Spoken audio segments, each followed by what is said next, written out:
भोपाल से खबर जहां पर जानकारी मिल रही है कि हनी ट्रैप केस की फाइल फिर से खुलेगी। आईपीएस आदर्श कटियार हनी ट्रैप केस की जांच करेंगे। सरकार ने कटियार को एसआईटी का नया अध्यक्ष बना दिया है। कई रसूखदारों के आपत्तिजनक वीडियो होने की आशंका भी जताई जा रही है। 4 साल से हनी ट्रैप केस की जांच जारी है और अब बताया जा रहा है कि इस मामले में फिर से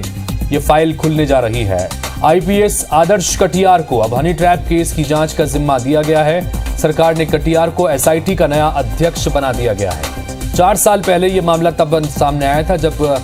कई रसूखदार लोगों को अपने जाल में फंसाकर हनी ट्रैप के जरिए में कई और उगाही जैसे मामले। ब्रिजेश जैन हमारे सहयोगी भोपाल से सीधे जुड़े, उनके पास चलते हैं। ब्रिजेश, ये बहुत बहुचर्चित मामला था और अब इसकी फाइल एक बार फिर से खुल रही है, चूंकि एसआईटी के नए अध्यक्ष के रूप में आईपीएस अधिकारी की नियुक्ति की गई है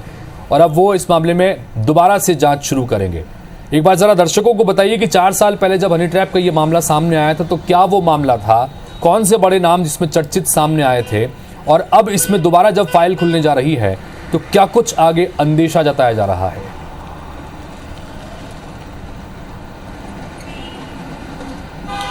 देखिए, ये पूरा कांड मध्य प्रदेश की सियासत में भूचाल लाने वाला था और अगर हम 2019 की बात करें तो 23 सितंबर 2019 को सबसे पहली एफआईआर इंदौर के पलासिया थाने में दर्ज हुई थी, जहां इंदौर नगर निगम के इंजीनियर हरभजन सिंह ने एक मोनिका नाम की एक लड़की के खिलाफ एफआईआर दर्ज कराते हुए ये शिकायत की थी कि इन्होंने उनका आपत्तिजनक वीडियो बनाया है और अब उनको 20 लाख रुपए की मांग करके ब्लैकमेल किया जा रहा है। इस पूरे मामले की जब पुलिस ने जांच शुरू की तो एक के बाद एक कई खुलासे हुए और ये पाया गया है कि मध्य प्रदेश में एक बड़ा हनी ट्रैप कांड है जिसमें सत्ता से लेकर और तमाम रसूखदार लोग जुड़े हुए हैं। कई उद्योगपति उसमें शामिल थे, कई लोगों के नाम सामने आए, एसआईटी बनी और उसके बाद में एक के बाद एक कई खुलासे हुए और ये पता चला कि मध्य प्रदेश के कई रसूखदारों के, नेताओं के, बिल्डर के,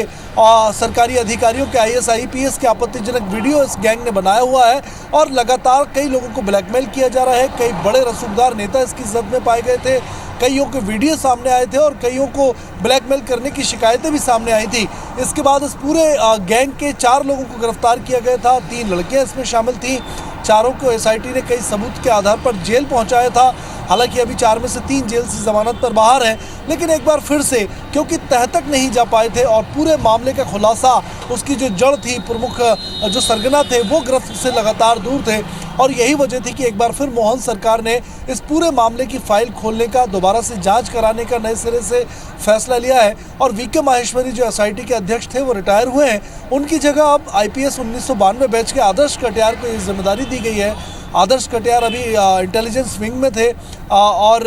बड़े मामलों का खुलासा करने में वो माहिर हैं, इसलिए उनको ये जिम्मेदारी दी गई है। कई और आईपीएस पहले से इसके सदस्य हैं जो लगातार जांच कर रहे हैं, तो एक बार फिर से इस हनी ट्रैप मामले की जांच होगी और जांच में जो रसूखदार इसके पीछे थे, जो सरगना थे, जो पूरे कांड को चला रहे थे, पूरे गैंग को चला रहे थे, उनकी जांच होगी और ये देखने की, खोजने की कोशिश की जाएगी, इन्वेस्टिगेट होगा कि आखिर किन किन लोगों को शिकार बनाया था जिनकी शिकायतें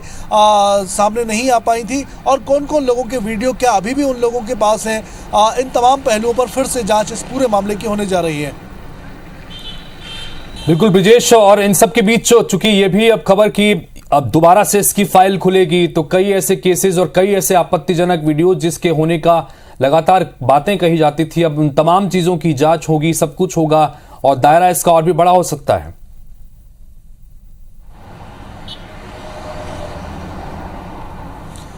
बिल्कुल, देखिए इसमें ये मामले में पाया गया था कि जो शिकायतें सामने आई थी वो बहुत कम थी और बदनामी के डर से जो रसूखदार लोगों के जो शिकार इस कांड के, इस गैंग के बने थे, उनकी तरफ से शिकायतें नहीं हो पाई थी। इनमें से कई लोगों के वीडियो बाद में जो है वो कुछ आंशिक अंश उन वीडियो का जो है वो वायरल भी हुआ था। कहा यही गया था कि अब जांच होगी और नए सिरे से जांच की जाएगी, लेकिन चुनाव के चलते और दूसरे कोरोना काल के बाद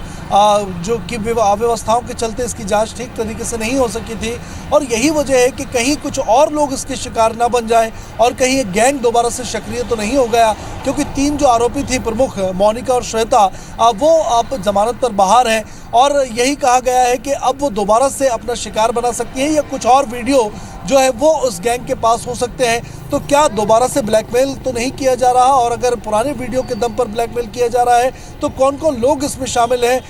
इस पूरे मामले की पड़ताल दोबारा से की जाएगी। सरगना तक नहीं पहुंच पाई जी। थी एसआईटी, उस सरगना को तलाश की जाएगी और दूसरे राज्यों से भी जो तार मिले थे वो जांच भी अवरुद्ध हो गई थी, वो जांच भी पूरी की जाएगी। बिल्कुल, तो कुल मिलाकर जिस तरह से हमारे सहयोगी ब्रजेश बता रहे हैं कि चूंकि अब हनी ट्रैप केस की फाइल फिर से खुलेगी, आईपीएस अधिकारी जो है उनको जिम्मेदारी दी गई है, एसआईटी का नया अध्यक्ष बना दिया गया है, वो फिर से जांच करेंगे और ऐसे में कई ऐसे मामले जो खुल नहीं पाए थे अब उस पर भी परतें खुलने लगेंगी।